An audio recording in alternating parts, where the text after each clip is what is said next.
He was on the mound when the Astros clinched the ALCS. Mancini playing behind the runner at first. He goes, and the pitch is lifted to right by Castellanos. Long run for Tucker, over toward the line, and foul territory. Makes the catch, and the Houston Astros do it again. 2022 World Series champions for the second time in 6 years. Back here on MLB Now, we follow the power balance and the dynamic at play within organizations here on this program. And I think it's been fascinating over the last few years. Tom, I know you do this as well. And there used to be more of a building structure. Then there was the leveling off, right? Then the window would open, the window would close, and you fall off. We're kind of more in an era of super teams right now, and it's hard to win more than one, even in a 10-year stretch. There's so many super teams. You have the haves and the have-nots, but in the battle of just the haves, it's brutal. Take a look at our master board here that we kept, and we had this when we started before the Astros won, actually before they got to the League Championship Series, before they won a World Series. So here's a new leaderboard. Last 10 years, you notice, like the Yankees have made the postseason 7 times in the last 10 years, but they haven't won a pennant, so they're not even on this top 4. Cubs won a World Series title and a pennant. You see, the Red Sox won 2 World Series titles and 2 pennants, but the big boys are to the left. All right, so the Dodgers are 10 for 10. Astros are 7 for 10. How many times, I like this, how many times have you made the LCS? That takes work.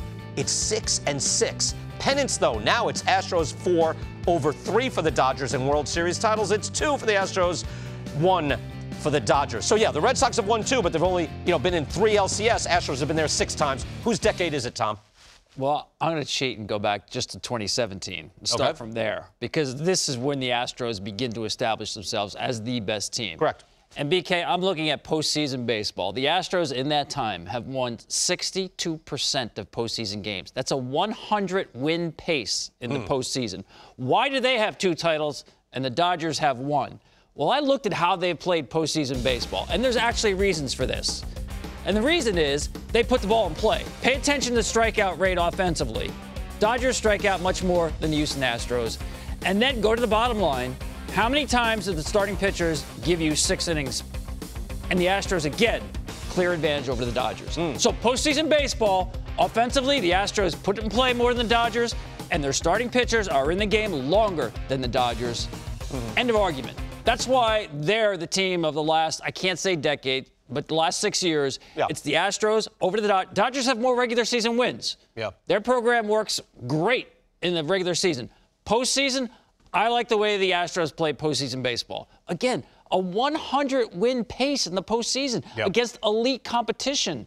That's, this is now a 86-game sample. I understand it's not the same personnel, but the way they play baseball is the same. Length from starters, put the ball in play on offense. Yeah, I think they've been more successful. I think it's clear it's the Astros. I still think the standard in the industry, I could say that, seems to be Dodgers. They're averaging 107 and 108 wins a season now. But the success, I think it goes Houston's way. Where are you? I'm going to go Houston. And I'm going to go big picture, and I look at the Houston Astros. Because when you look at this 10-year span in which we're looking at, let's not forget 2 of those years in which I was managing the Houston Astros, they were in tear-down, complete rebuild. Right. 13 and 14. So their success pretty much has happened in an 8-year window, whereas we're looking at the Dodgers' success in a 10-year window. The Houston Astros has built a better organization, and that's why they have the success in which they're having. When we start looking at sustainable excellence, you're able to sustain your excellence when you don't have to play in the big free agent market to continue to be a good ball club. Yeah, and they don't. You're right. They're able to get help from their system, and they're able to now go out into the free agent market and bring back a Verlander, get a Michael Brantley, get a Carlos Beltran to add to their core pieces because they're able to manage the salaries of their core pieces. So for me, it's clearly the Astros. They have 2 chips to the Dodgers 1, but I just think they've done a better overall job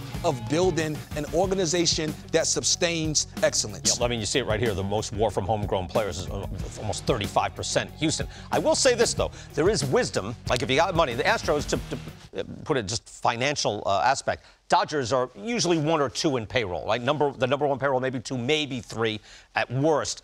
Astros are at number 9. There is a gap there, but there is some wisdom to being a behemoth, right? And getting Freddie Freeman, trading for Mookie Betts and extending him, and renting Trey Turner and Max Scherzer. They are clicking on all cylinders in L.A. too. Oh, listen, no offense to the Dodgers. They have resources and use them as they should, right? And you'll see that again, I would assume, this offseason. Dodgers are going to be a big player in the free agent market.